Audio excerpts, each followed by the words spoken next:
What's this? A new Brand Flakes video?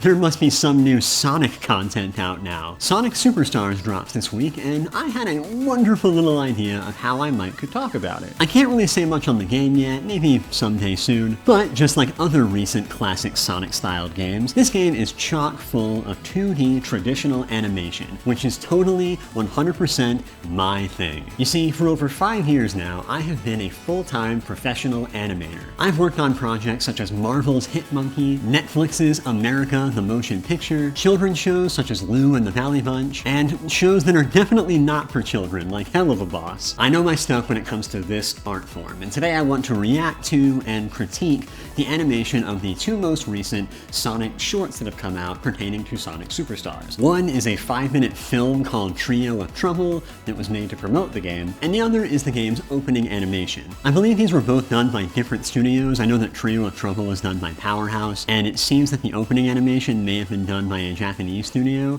I don't quite know for sure though. Let's take a look at Trio of Trouble. Our goal here today is to learn something, to talk about the principles of animation, to talk about what makes these as good, or maybe not so good, as they are. Because this is a format that I would like to experiment more with, not just with Sonic, but with other animation projects that interest me. So if you like this, please, let me know. But of course, because this channel has been pretty pre-established on Sonic, we might as well start there. So without further ado, here's Trio of Trouble. I'm going to be pausing all the time during this to sort of frame by frame what exactly is going on here. But I really do love how Sonic interacts with the title a bit. Check this out. Here's a nice little smear frame right here. A couple of smear frames. These are awesome.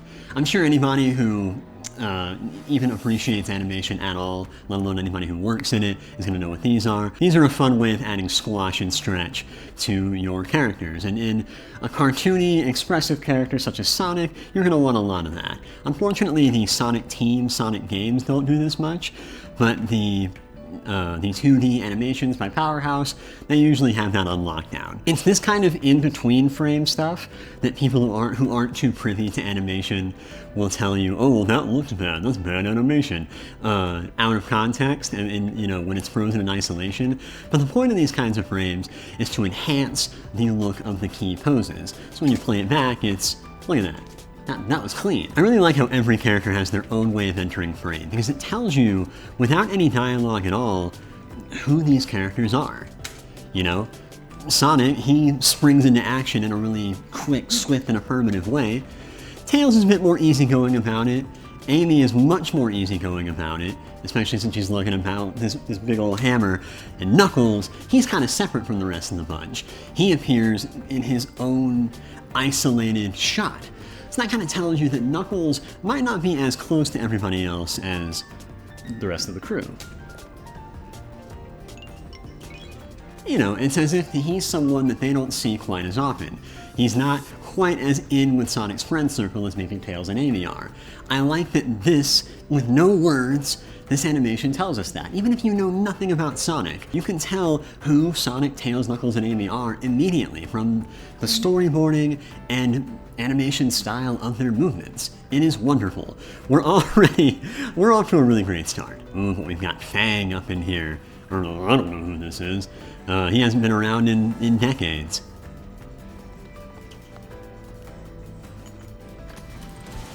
He's got the Chaos Emerald. We know what's about to go down.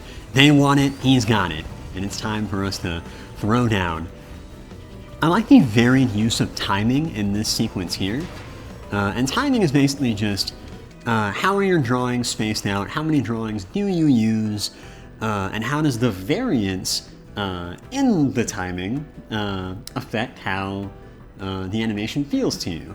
And because we've got a few characters on screen, again, we are demonstrating their differences all the time. I love that about this animation. Sonic, you know, he just goes by. Let's see, what is he on? Is he on 2s? Let's see, frame by frame this. There's one. Okay, Sonic is on ones. Animation usually runs at 24 frames per second, and if you're operating on ones, as in a drawing per frame, that means something is going quite fast.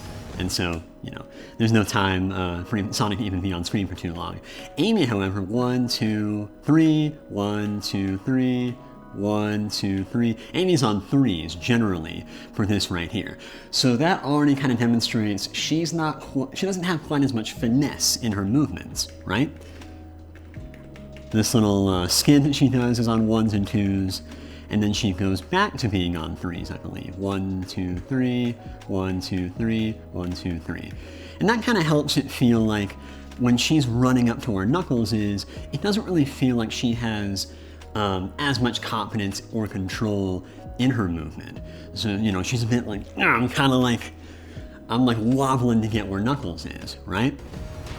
And Knuckles, it's funny, you can actually demonstrate with the slower drawing speeds a greater sense of firmness and power as well. Now check this out. We've got ourselves a nice case of anticipation and cutting on action. Anticipation basically is, so this pose right here that Knuckles gets into, that's his wind-up, right? That's not actually the action that he's going to perform. You know he's about to punch this thing. And this pose right here tells you that. But, check it out, he barely eases into it. There's one drawing right here where he's like, boop, boop, like, all right, you can tell, your brain can tell that he's about to get into the pose just for that one frame. And then, ooh, he's already back here. He is quickly like, I'm about to really knock the fire out of this thing, right? And then what does he do? Bam, that's what he does. We also cut on action so that our interest in what the shot looks like never really grows stale, right? It might sound like I'm overthinking this, but these are the kinds of things that animators have to consciously focus on all the time. So we kind of, now the spacing becomes more even. Knuckles' body is clearly a bit more relaxed, and there's a lot of drawings that communicate him settling back into a more grounded, neutral position. Whoever animated this shot did a wonderful job here. Lots of comedic appeal in this shot right here too, of Fang, I almost called him Knack, no, his name is Fang, getting spun around, more smear frames. We can see all the squash and stretch on his vehicle too. You'd be surprised how much literally any object in the world can be distorted by movement and getting hit by something, and the exaggeration that comes with animation allows you to kind of play some games with things that otherwise would seem stiff and rigid. Here's some nice staging. We cut to this next shot and it's like, Tails' tails are sticking out from the pillar. We now have an expectation from this shot, and now the expectation is subverted because they knew what they were doing. They had this coordinated the whole time. Lots of squash and stretch on Sonic here. Variances in timing everywhere. Check this out. Oh, I love this. This shot right here is what made me want to do this video. 1, 2, okay. So 1, 2, 1, 2, 1, 1 on Tails, 2 on Sonic, 1, there's overlapping frames, 2, 1, 2, 1, 1, 2, 3, 1. Okay, check this out. We are like, I love this kind of stuff. And I don't always get to do it in my own work, but when I see it done in other animated projects, I think, I'm so jealous. This is what I want to do. This is what I want to be. When animation bounces between 1s, 2s, 3s, sometimes 4s in the exposure of each drawing, it allows for just this unpredictable, quirky, chaotic kind of action. And that's what these powerhouse Sonic animations are just full of. I'm so into it. Ooh, also, another highlight of this whole short film for me is Trip here. Now, Trip, I don't know who this is. I have not been keeping up with Sonic Superstars coverage all that much. I've been doing my damn best not to watch spoilers or anything. But we know from here, whether we've seen anything on this game or not, that she's some new sidekick of Dr. Eggman here. But you also know that even though she's working with Eggman, there's a certain style of movement that she has. It's really careful and slow and gentle. Everything that she does has a bit more intent to it. She seems more hesitant in every movement that she makes. She doesn't really have the greatest posture, she slouches a lot, and you can tell, oh, and there's that one time she is moving a bit faster, and it's because she's startled by Eggman. This, again, wordlessly tells you who this character is. Trip is clearly, despite being an antagonist, she's not evil. She is more gentle, and you wonder, what is she doing hanging out with this guy? There's gotta be something more to it. How exactly is she being manipulated by him?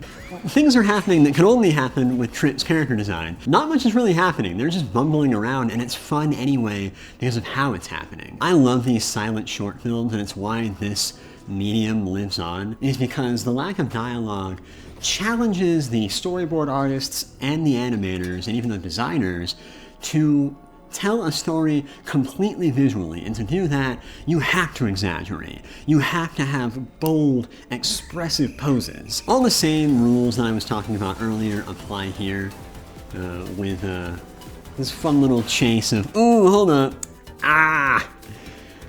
I love when lines just start going totally nuts and off the wall like that. Smears for days, tons of them, and yet it doesn't look unnatural. It adds a new sense of texture and flavor to how the snake is moving. Different types of movement, different ways that the lines change and emote depending on what character and what kind of character is moving. I love it. The appeal is always there. Faces are always super expressive, super exaggerated. This is amazing. Ooh, check this out. Mouth is all the way open, you see it beginning to close for a second, and then, ooh, it's already closed. It's this just crunchy action. Anytime you want to just have full force in a movement, you go from one extreme position, you imply that the next extreme position is about to happen ever so slightly for a frame or two, and then boom, next extreme position is already there. Wonderful, I love it. I think this shot right here, the way that it's boarded, the way that it's staged, even without it playing at all, this gives us a wonderful idea of who everyone in this shot is. Their personalities are on full display 100% of the time, and this is a big key moment of that. You can tell that there's conflict here. You know that there's something underneath the relationship between these three characters, and that Trip might not be on the same page as Dr. Eggman, despite working with him. And we end on that cliffhanger, and you gotta play the video game to find out what happens next. This is magnificent. This might be overall the best animation short that Powerhouse has done for Sonic.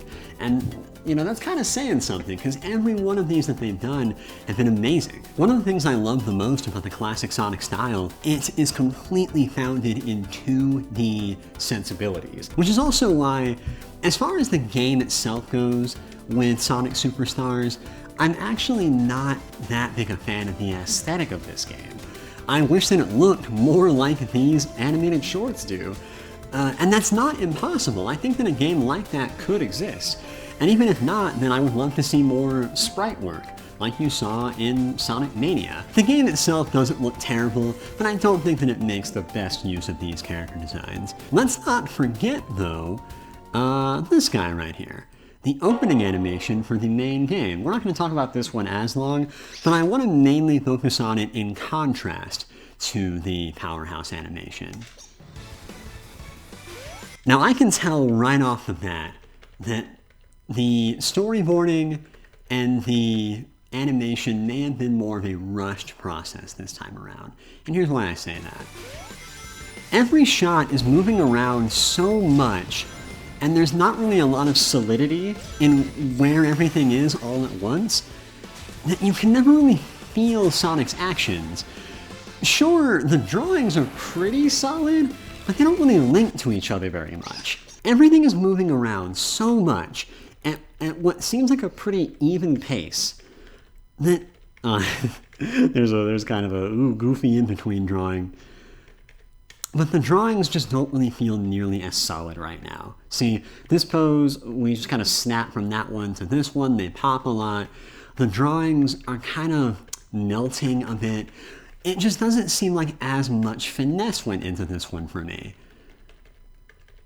Because when Sonic is moving around at such a consistent, like all of his movements are basically timed pretty evenly, they cease to really feel as much like movements and more just like, well, what they are, individual drawings being played rapidly on screen, and you just don't feel it quite as much. Similar things going on with Amy and Knuckles here. Their movements just don't have as much impact to them. They just feel a bit too evenly spaced out, and I don't think that more drawings would have compensated for this. I just think that the positioning of each drawing that we had, and maybe some adjustments to the timing, would have helped here. And definitely less herky-jerky movement of the camera. Because if the camera is moving so much, you're getting less out of what you feel from the way the characters move. It's very important to be careful with that sort of thing. It's the kind of thing that, I don't know if y'all have seen, you know, a lot of popular shonen anime series. They like to move the camera around a lot while the character is just like, whoa, I'm spinning around while I'm about to do my crazy attack, and then I'm gonna do my crazy attack, and the camera is still spinning, whoa! And then, like, you know, that's always the first thing I think of anytime I look at any clip from My Hero Academia. Like, yeah, it looks flashy, and this intro also looks really flashy. But it just, the drawings aren't quite as solid, there isn't nearly as much anticipation, not nearly as much squash and stretch. It just kind of feels a bit cheaper at the end of the day. But there wasn't as much time to develop this and make it look better. Anime production, due to its typical cost-cutting measures, does often have to use these shortcuts to create a product that is moving, sure, even if it's not doing so as effectively as it could. And we're going to talk in the future in other animation analyses that I do about anime specifically, and how I think that it can be done exceptionally well within its limitations. Just not as much here though. Is it bad? No. But is it nearly as good as the Powerhouse animation from before? Also no. But, you know, as an intro to a video game, it's perfectly fine. I just wish that the quality was a bit more consistent, especially since the quality of the Sonic Mania intro was much, much better than this, I have to say. I hope that in the future we get a greater, more consistent sense of quality in the products themselves when it comes to Sonic. Because when it comes to, you know, the promotional tie-in animations, man, the amount of effort and coordination and time that goes into these, it's amazing. It's truly incredible. If Sonic games can make use of these expressive designs more and more as you see these shorts too, then I think that the series and its perceived sense of quality will boost tremendously. But I think that's really all I've got to say on this one. This was fun, and I would love to do this with more animated shorts, more animated trailers. I've got plenty of shows that I'm looking forward to that I would love to break down and talk about from a visual perspective. And if you have any ideas for things that you would like to see me give this treatment to, again, please, let me know. This is my moment of asking for viewer engagement in the comments section. But yeah, that's about it for me now, though. I hope y'all enjoyed. This was a different kind of video than what I usually do. It's been a while since y'all have seen me, but as I always say when I do make my brief little returns, I want to try, no promises, but I want to try to do more, make more videos, see what else I can produce, all in the name of expressing myself more. So, until next time, guys, see ya.